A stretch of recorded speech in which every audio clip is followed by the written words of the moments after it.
can a change in a person's belief really change the being?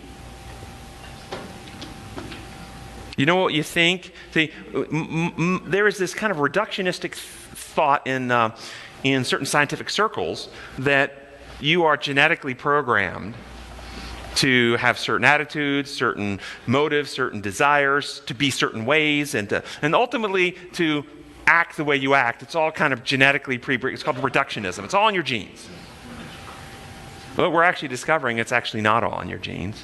Your genes are simply a database of information. And what we're discovering is the thoughts that you think, the beliefs that you hold, the choices that you make alter which neural circuits fire in your brain, and ultimately will alter which genes in your genetic code are turned on and turned off.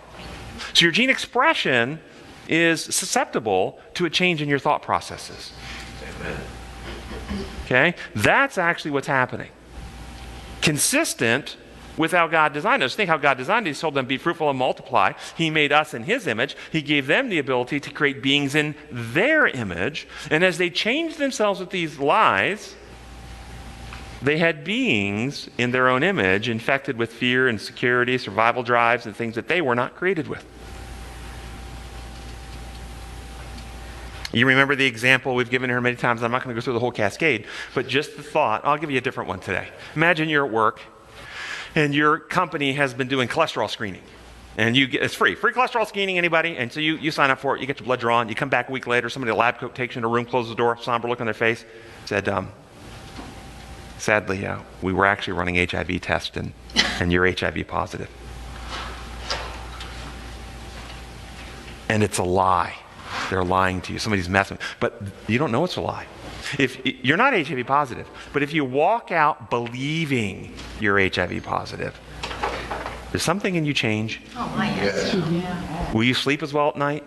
Will you want to be intimate with your partner, your spouse when you go home? Will you have peace? Will you start running down, and will your mind start creating ideas? How could this happen to me? I haven't had a blood transfusion. My spouse has been cheating. They've infected me. And all kinds of, think about the potential cascade of destruction in your whole world. And I will tell you, there'll be physiological changes. You will activate your fear circuit. Your fear circuit will cause inflammatory cascades. You will end up probably depressed, losing weight. And that will prove to you, yes, I'm sick. I've got something wrong. Based on what? A lie. Just one change in a thought. It's very powerful, what we believe. Okay? So what happened to Adam and Eve?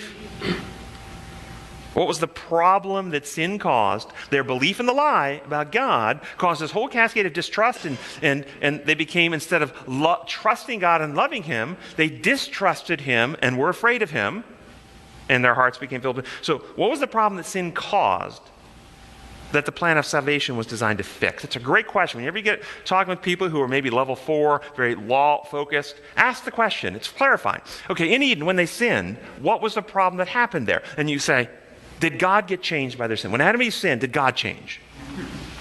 Well, some of those quotes I read a couple weeks ago have God changing. Yes, suddenly he became angry. He became wrathful. He got personally offended. He was outraged. How dare you? I'm the sovereign. How dare you rebel against me? And suddenly he's got an attitude change that needs to be accommodated. And something needs to satisfy him, the satisfaction theory of atonement. And only the blood of the innocent could satisfy his righteous wrath.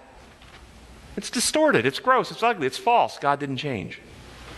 God is the same yesterday, today, and tomorrow. He did not change when Adam sinned. Did God's law change? You'll get this one. Some prominent theologians in our community have conversations with. And they said the sin has to be paid. The price of sin has to be paid. I said, well, who's it paid to? Is it paid to God? Oh, no, God did not. I said, who's it paid to? Theologian looked right in my eyes and said, it's paid to the law. I said, well, isn't the law an expression of God's character? Well, yes. That's what he said. Well, yes, but it's not paid to God. It's paid to the law. But the law is an expression of his character. What are you talking about? Can't make those leaps. Did the law change? Did God's law change when Adam sinned? No.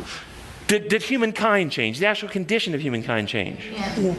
And did that condition cause a fracture in the unity with God? Yes. Okay, so there's a fracture in the unity with God now.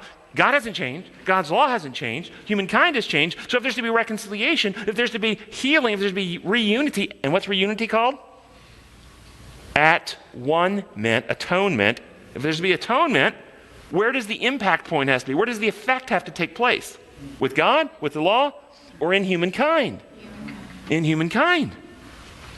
And so the entire plan of salvation, if it's focusing on paying penalties, doing legal stuff, adjusting God's attitude, it's misplaced.